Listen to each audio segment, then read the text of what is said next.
Assalamualaikum warahmatullahi wabarakatuh.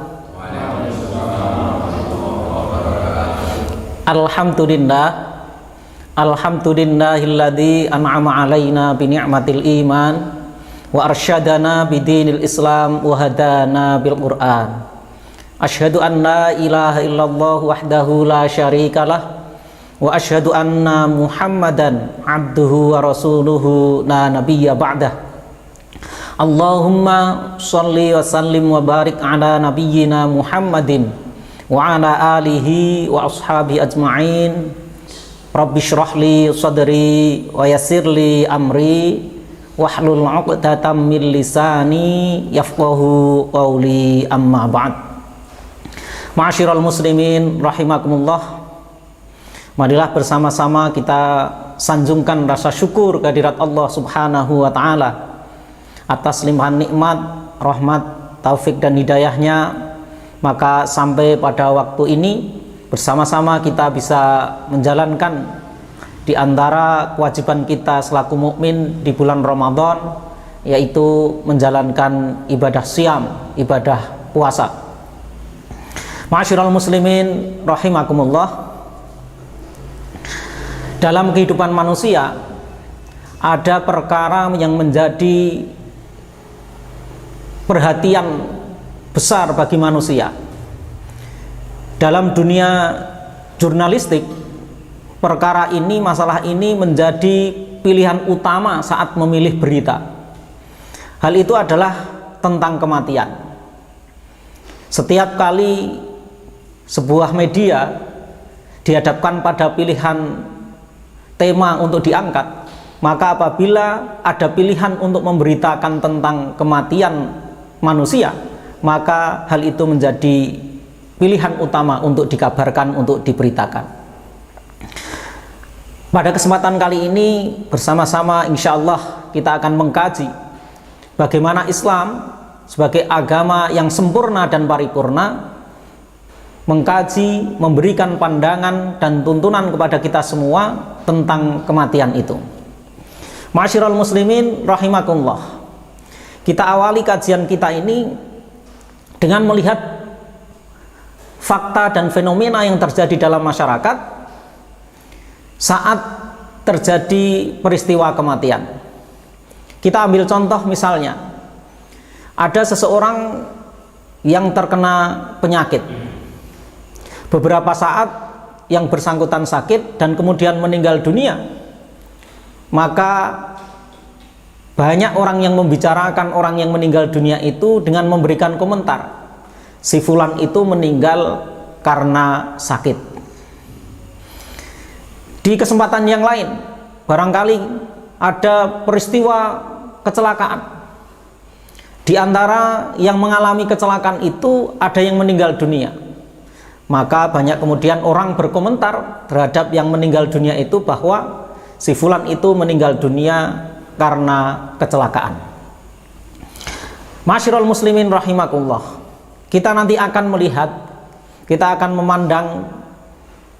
melihat cara pandang masyarakat yang sedemikian ini apakah tepat dalam pandangan syariat ajaran Islam. Karena sebetulnya menjadi menarik kita lihat faktanya. Ada orang sakit meninggal dunia, kemudian orang berkomentar si fulan meninggal dunia karena sakit. Padahal faktanya ada orang yang sakit serupa tapi tidak meninggal dunia. Apakah sakitnya itu menjadi sebab atau bukan? Kecelakaan, ada yang meninggal dunia.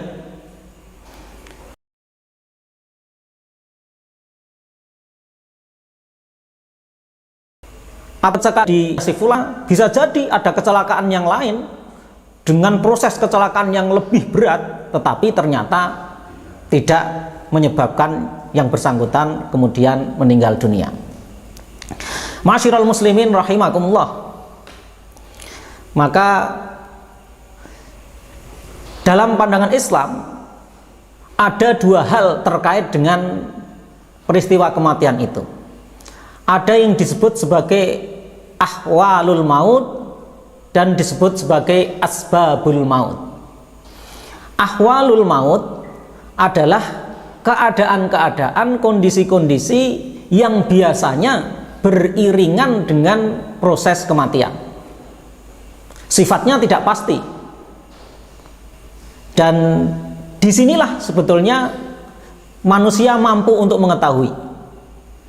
Maka kalau ada orang meninggal dunia yang sebelumnya dia sakit, inilah sebetulnya ahwalul maut, halul maut, keadaan yang beriringan dengan proses kematian dari si fulan itu. Si fulan itu mati beriringan dengan saat yang bersangkutan sakit. Karena faktanya ada juga orang yang tanpa sakit kemudian meninggal dunia. Maka orang yang tidak sakit kemudian meninggal dunia, halul maut, keadaan yang beriringan dengan kematiannya adalah keadaan sehat. Itu yang pertama, ahwalul maut, keadaan-keadaan yang beriringan dengan proses kematian. Yang kedua, apa yang disebut sebagai asbabul maut, sebab-sebab kematian. Maka karena ini disebut sebagai sebab, asal sebabnya terpenuhi, maka peristiwa kematian sebagai akibatnya pasti terjadi. Bersifat hukum kausalitas, sebab akibat. Kalau sebabnya ada, akibatnya juga ada. Hal yang seperti ini, sebab seseorang mati itu sifatnya ghaib. Manusia tidak tahu. Maka untuk sedikit memahami, kita membutuhkan dalil, membutuhkan petunjuk yang sifatnya pasti dari zat yang mengatur tentang kehidupan dan kematian itu. Masyiral muslimin rahimakumullah, sebagai orang Islam kita memiliki sumber dari segala pengetahuan kita tentang bagaimana Islam memberikan ajaran bagi kita, dan sifatnya qat'i, sifatnya mutlak, pasti, qat'iyyut thubut wa qat'iyyud dilalah. Sifatnya pasti sebagai sumber ajaran sekaligus pasti sebagai sumber petunjuk dalam kehidupan kita. Hal itu adalah Al-Qur'anul Karim, Al-Qur'an yang mulia. Maka untuk memahami tentang asbabul maut, sebab-sebab kematian, marilah kita merujuk bagaimana Al-Qur'an berbicara tentang kematian. Maka kita akan ambil beberapa ayat yang berbicara tentang kematian tersebut.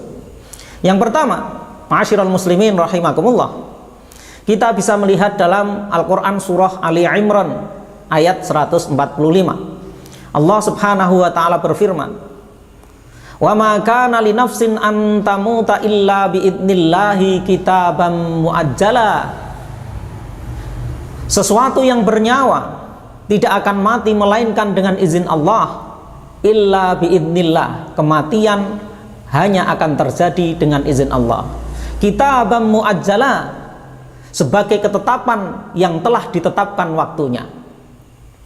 Maka jamaah rahimakumullah, umpamanya kita menemui suatu kenyataan, ada peristiwa kecelakaan yang hebat, kendaraan yang ditumpangi ringsek, tapi kemudian orang yang menumpangi kendaraan itu tidak mati, tidak meninggal.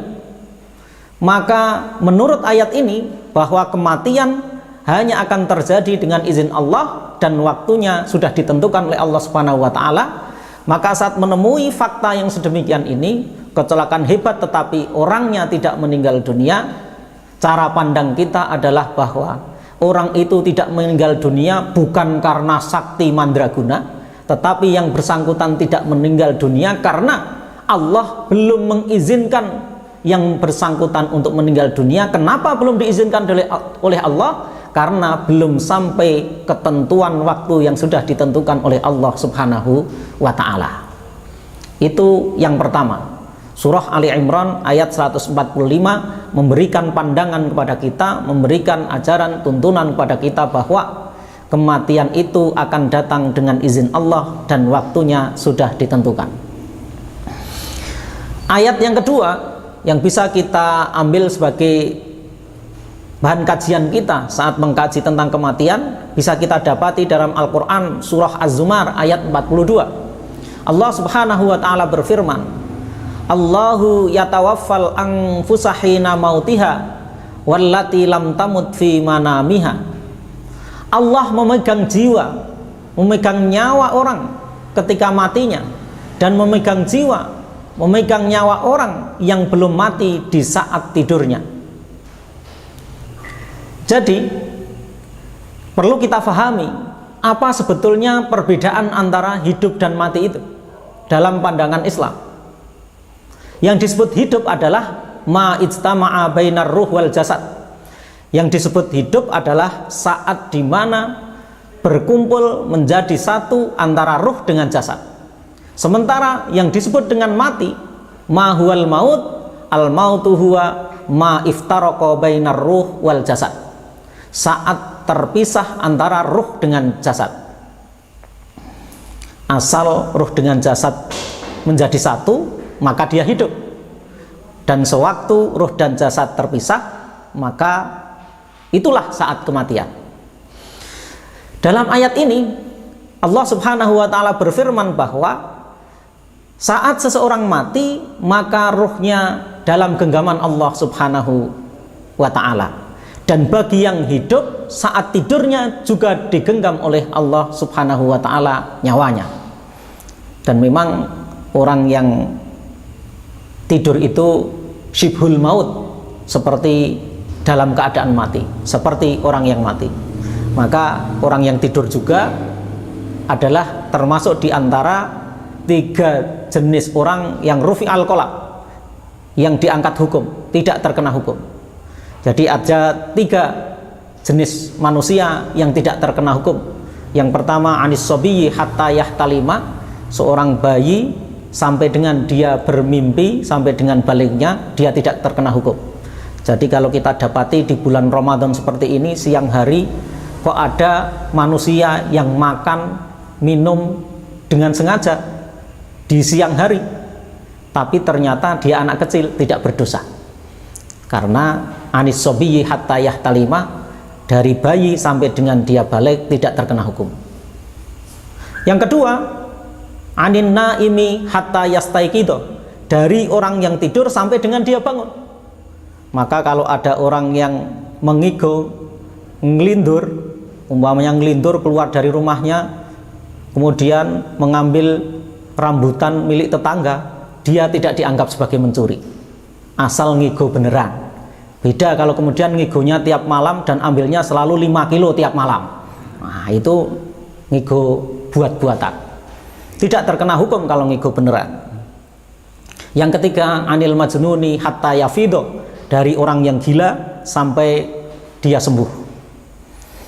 Nah, itulah gambaran orang yang mati saat dia hidup, yaitu orang yang tidur. Maka doa orang yang mau tidur menggambarkan hal yang sedemikian. Orang mau tidur itu doanya bismika Allahumma ahya wa bismika amut, dengan menyebut namamu ya Allah aku hidup, dan dengan menyebut namamu ya Allah aku mati. Karena orang yang mau tidur itu dalam keadaan hidup akan mati, syibhul maut, seperti orang yang mati. Lebih kelihatan lagi bahwa orang yang tidur itu bagaikan orang mati saat bangunnya. Karena Allah Subhanahu wa ta'ala lewat Rasul menuntunkan kepada kita semua bagaimana doa saat bangun tidur. Alhamdulillahilladzi ahyana ba'dama amatana wa ilaihin nusyur.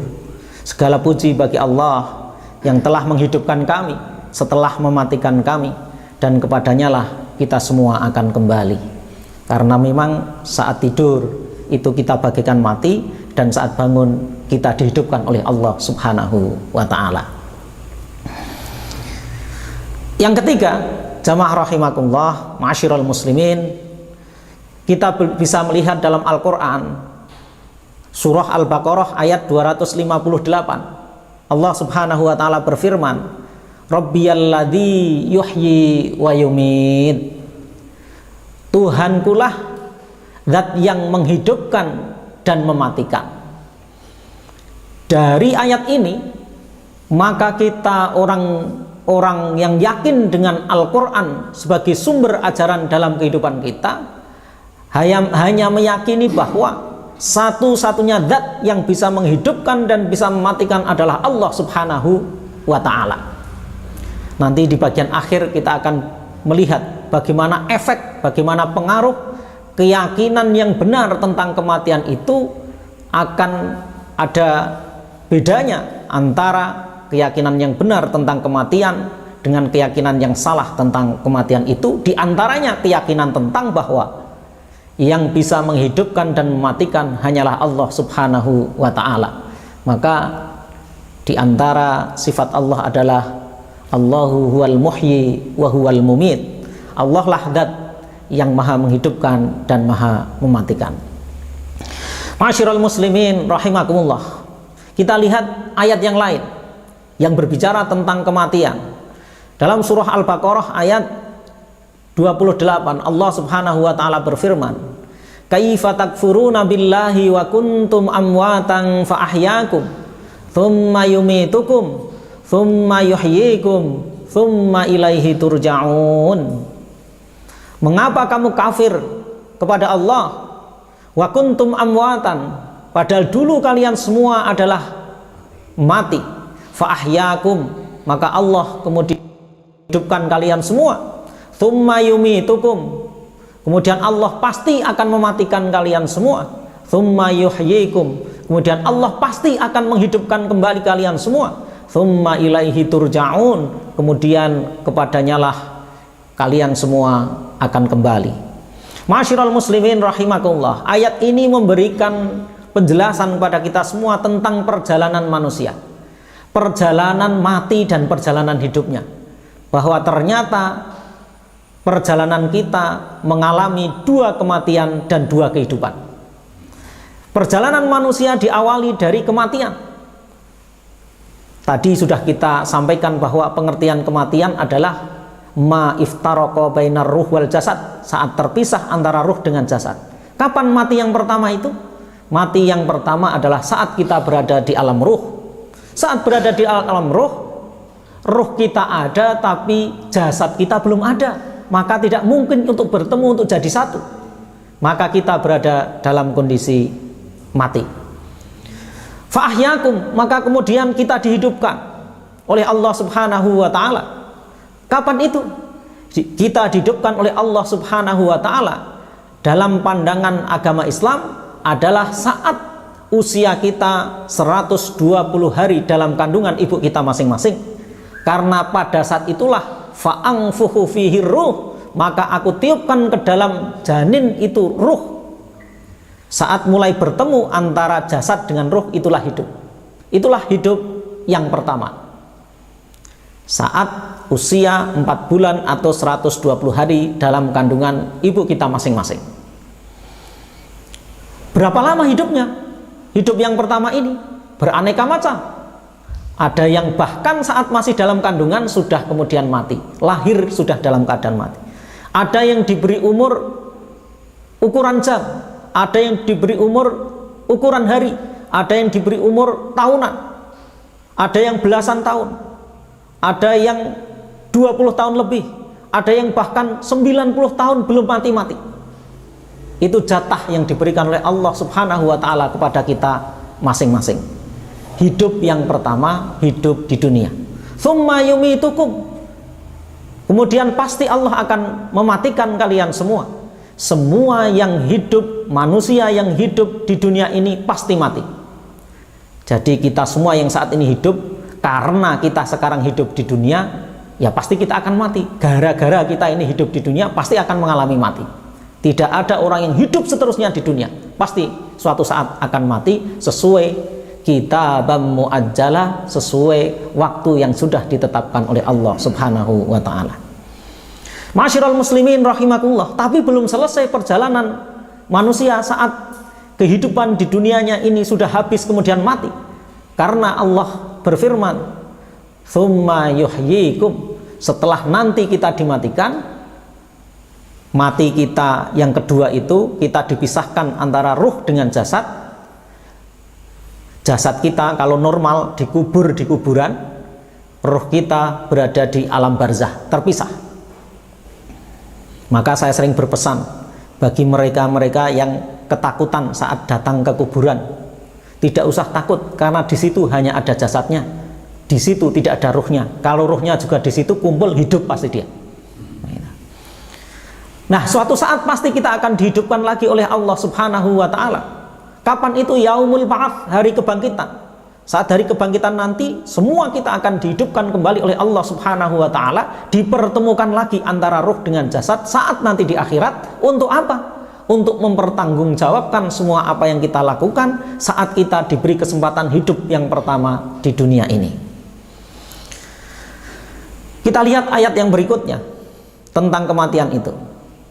Kita bisa melihat di surah An-Nisa ayat 78. Allah Subhanahu wa Ta'ala berfirman, "Ainama takunu yudrikumul mautu walau kuntum fi burujim musyayyadah." Di mana saja kamu berada, kematian akan mendapatkan kamu. Kendati pun kamu berada di dalam benteng yang tinggi, kokoh dan kuat. Ini adalah pemberitahuan Allah kepada kita semua yang saat ini kita hidup di dunia, bahwa kematian itu pasti akan datang. Mau ngumpet di mana saja, pasti akan didatangi oleh maut itu. Janji Allah kepada kita semua. Dan fakta sudah membuktikan, sekaya apapun orang, setinggi apapun jabatan orang, suatu saat tiba ajalnya. Nanti kalau kita lihat makna ajal itu apa, dalam kamus ajal itu artinya batas waktu. Saat tiba ajalnya, saat tiba batas waktunya, pasti akan mati. Jamaah ma'asyiral muslimin rahimakumullah, kita lihat ayat berikutnya yang berbicara tentang kematian, bisa kita dapati dalam Al-Quran, surah Al-Jumu'ah ayat ke-8. Allah Subhanahu wa Ta'ala berfirman, "Qul innal mautalladzi tafirruna minhu fa innahu mulaqikum." Qul, katakanlah hai Muhammad, innal mauta, sesungguhnya kematian itu, alladzi yang tafirruna, kalian semua berlari, minhu darinya, fa innahu mulaqikum, maka sesungguhnya kematian itu pasti akan menemuimu. Lagi-lagi janji Allah, pemberitahuan Allah kepada kita semua, bahwa kita semua yang sekarang hidup di dunia ini pasti akan ditemui oleh kematian. Ma'asyiral muslimin rahimakumullah, dari beberapa ayat yang sudah kita sampaikan tadi, maka ada beberapa hal yang bisa kita simpulkan.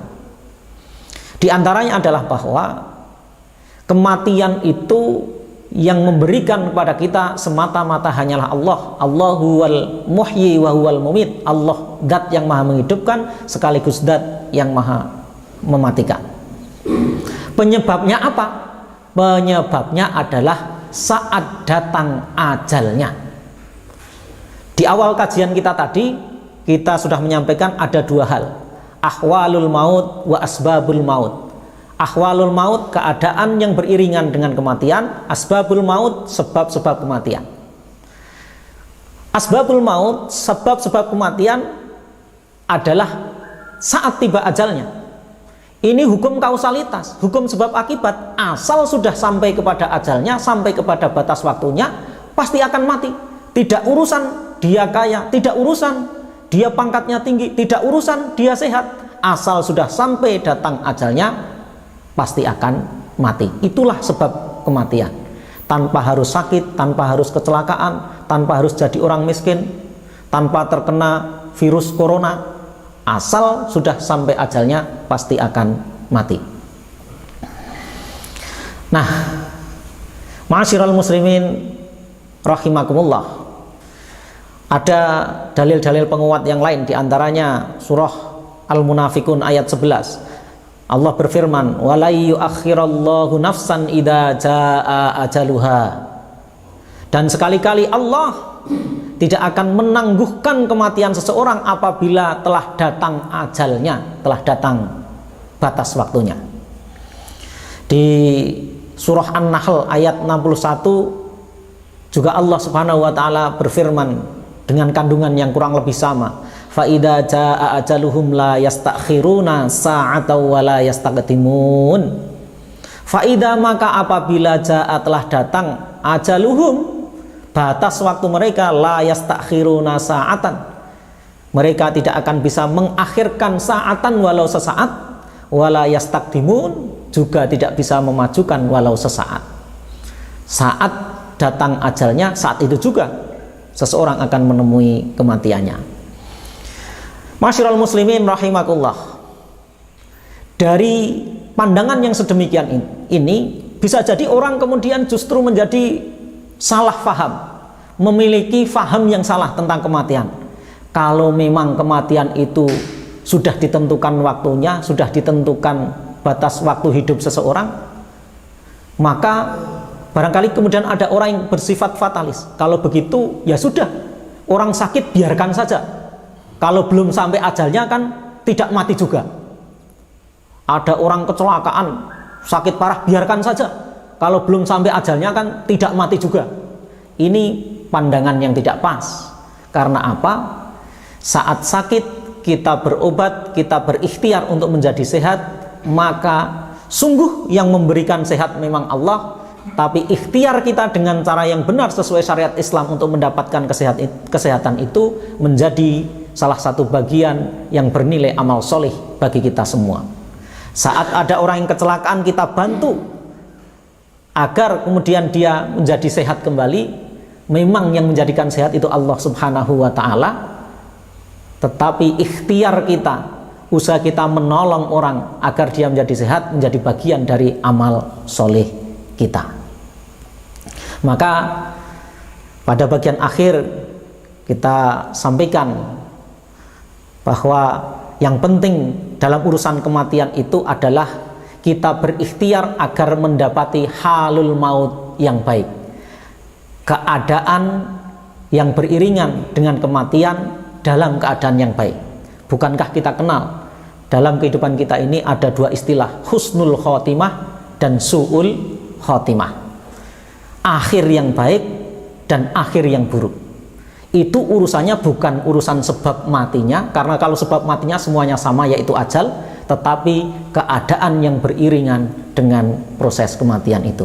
Kita pernah mendapati ada orang saat sholat meninggal dunia, saat bersedekah meninggal dunia, insya Allah itu husnul khotimah. Sebaliknya kadang kita dapati ada orang yang sedang bermaksiat meninggal dunia, na'udzubillah.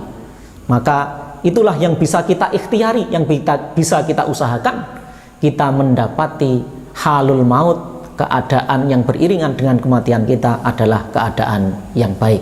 Urusan sababul maut, sebab kematian, hanya satu, yaitu ajal yang kita semua hanya menanti kapan waktunya diberikan oleh Allah Subhanahu wa ta'ala.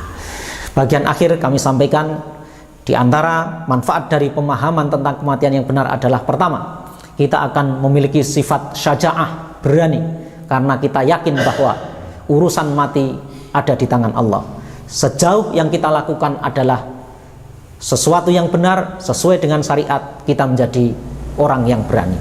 Yang kedua, kita akan selalu berikhtiar dalam hidup kita ini, selalu berjalan di atas syariat agama Islam. Karena apa?